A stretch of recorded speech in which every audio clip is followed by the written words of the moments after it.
Welcome to Trigger Dog Welding. What we're going to talk about today, we're going to talk about preparation and fit up. A good fit up is probably 80% of a weld joint.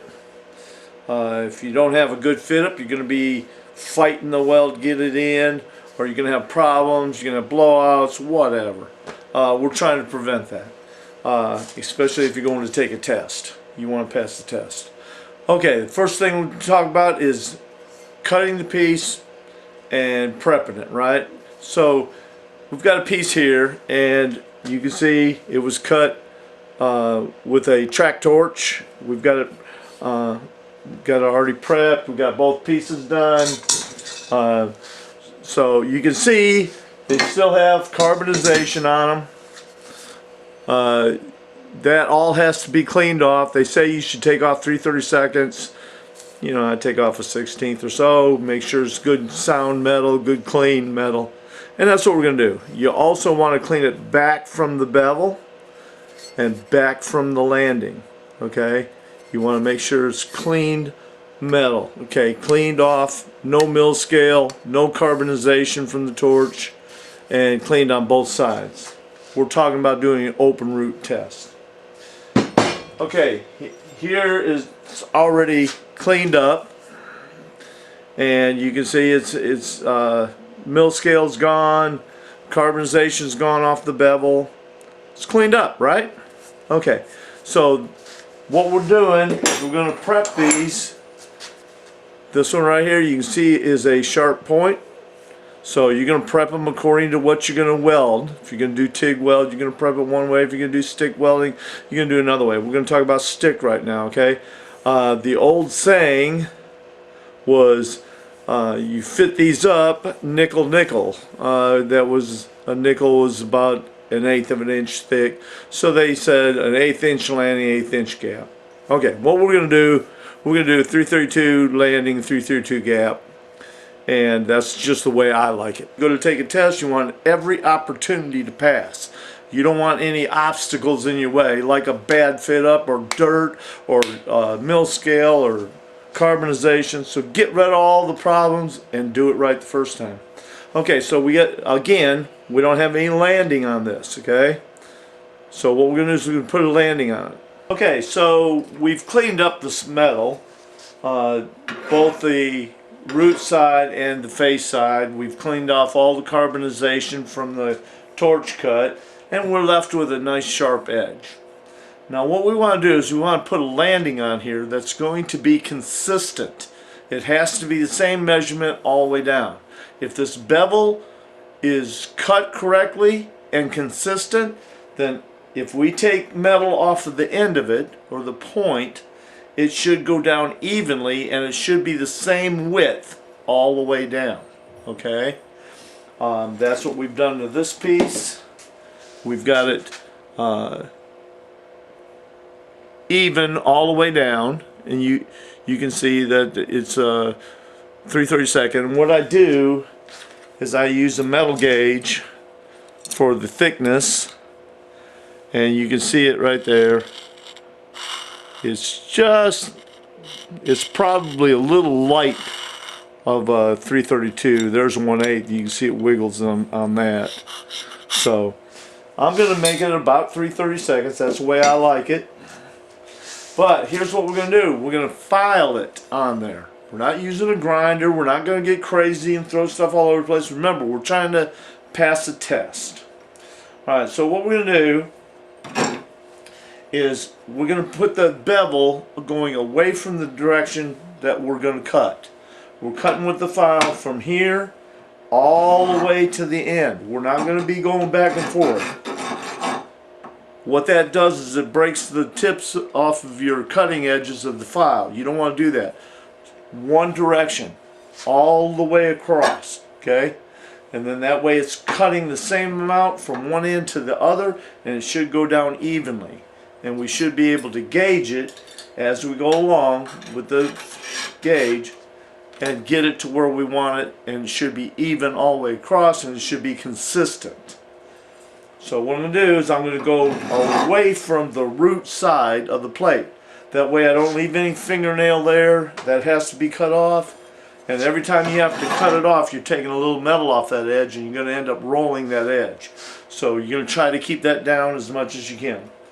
Alright, so we're going to cut this all the way across evenly with the same amount of pressure all the way down. This is a knife edge. We're preparing it for a stick weld all the way across, and we're cutting it evenly. Now any fingernail I get is going to be on the bevel side, and I can just run across like that by tilting the file up and just cutting it off there. There's nothing on the root side, so no, if you have any fingernail on the root side, take it off before you fit it up. That will flare your arc. It'll also rob some of your heat, so you don't want to do that. So we're just going to cut this evenly, and we're going to keep from one end to the other. We're not stopping and going in different places. Go straight across the entire length. That way it's cutting the land. It's cutting the land the same all the way across your piece. If it starts to get smaller and thicker across its length, you want to correct that, because this bevel being consistent all the way down, if it's changing, then that means your landing's going up and down. We're going to check that in a minute. So you want to make sure you're cutting it all the way across and that the thickness of that landing, that flat spot, is staying even all the way down. And do not measure it with a little fingernail on there sticking across. Make sure it's off. Now you can see it's the same all the way down. So all I'm doing is cutting this, and I'm going to gauge it to 3/32, and then we're going to fit it up and weld it.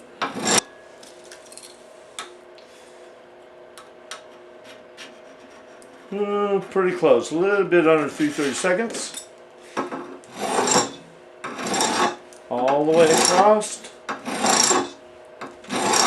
And I gotta make sure that I don't have any burrs on it.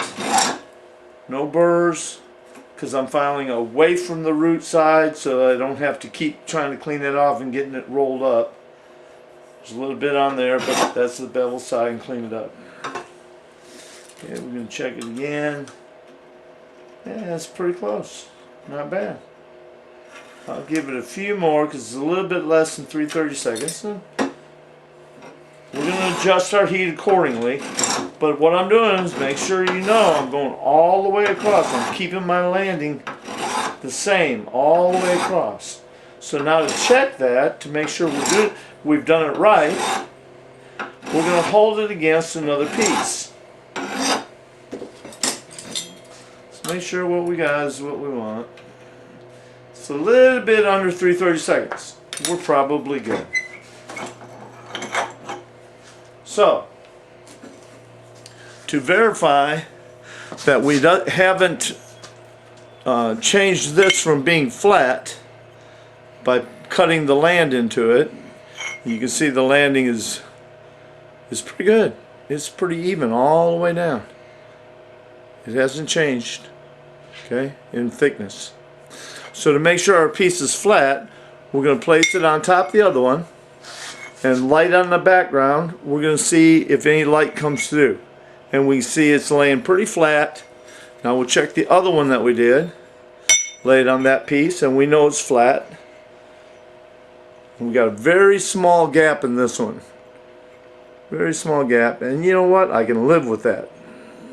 Okay? Alright, so now we got landings on them. And you can see they're pretty well the same. And what we're going to do is we're going to fit it up. Now what I do, you can do it any way you want, but you got to be consistent at what you do so that you weld it consistently.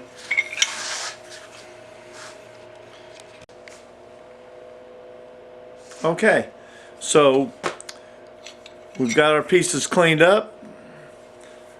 We've got the landings put on them, the flat spot that we're going to weld against, and you can see they're consistent. You know, they don't vary in width. They're even all the way down. And what we're going to do now is we're going to check for flatness, which is what we did. Put it up against the other piece. Look for any light coming through. No light. Check the other one. Good. Now, another thing we did when we were cleaning off the carbonization from the torch, we checked the bevel to make sure we didn't get out of tolerance with this little gauge. So all we have to do is run that gauge down that bevel, make sure it doesn't vary, and we're good. Make sure this one stays the same. It doesn't vary in its overall length. And we're good. So we know they're flat. We know we have a consistent landing all the way down it. We know it's all cleaned. Both of them. And now we're going to tack them together. So what I do is I tack them on the back side. Now whoever you're testing with may want you to tack from the face side only. So check with the proctor, whoever's giving the test, and to make sure, you know, whatever guidelines they want to use, that you're using the same ones. So what we're going to do is use a spacer. I use a 1/8 tungsten rod, and or tungsten TIG rod. And what we're going to do is put that TIG rod in there. It's 1/8, and I'm going to tack it on this side. Okay, let me get this out of the way. Okay.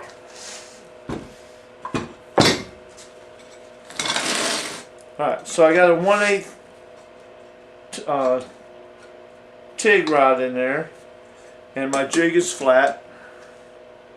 I'm going to tack it here. That's going to shrink up on this rod. And then I'm going to take it off the stand, smack it. That's going to open it up some, and that rod will come out. And then I will adjust it again to the 1/8 and tack the other side. What that will do is draw it down just a little bit, and I can clean it up from this side, flip it over, clean it up from this side, make sure nothing's in the bevel. I don't want any problems with my weld or pick up anything off of the tack welds. So I'll clean them up from this side also, but everything's going to have to be clean. So I'm going to tack this up. I'll be right back, and we'll have a series of what we did from the torch cut to the fit up. Okay, so I put the spacer in there and I've tacked it. And when I tacked it, it shrunk up on this rod. Now we are not going to flip this around and tack the other side until we remove this spacer. Now to get that out, we have to open this up to get it out. If I tacked it on the other side, it would crunch in there and we wouldn't be able to get it out. Then we'd be getting all upset and hammering things and stuff. So what we're going to do is we're going to take this. Yes, it's stuck in there. Yeah, it's stuck in there. Okay, so what we're going to do now is we're going to open it. And guess what? Woo! Need a little more. There it goes. Alright. So it comes right out.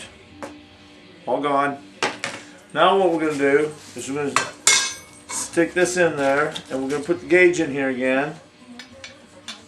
And we are going to tack it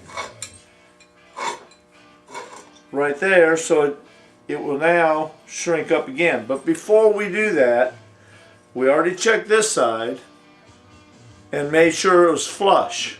It's not offset any. It doesn't have any high-low, as they call it, in the fit-up. So if it has high-low, if it's offset, one side will steal more of the arc heat or arc force than the other side, and you're fighting it in all the way, and it's not good. So you want every opportunity you can to pass this test, do it right. So make sure it's flush. It is flat.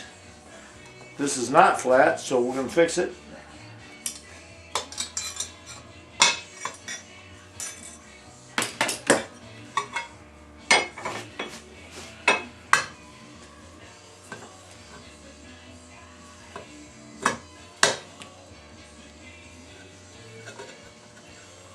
There we go. Now it's flat. So now we're going to tack this side. We've set the gap. And now remember, if we tack this with the spacer in there, what's going to happen? It's going to close up on, we won't be able to get it out. And we can't spread it because the other side's already tacked. So what we're going to do is we're going to open it up a little bit bigger than what we want. Now that's bigger than an 1/8. This is 1/8 TIG wire. And you can see it just flops around in there. So now we're going to tack it, and then this should barely fit in there. Okay? So that's what we're doing now.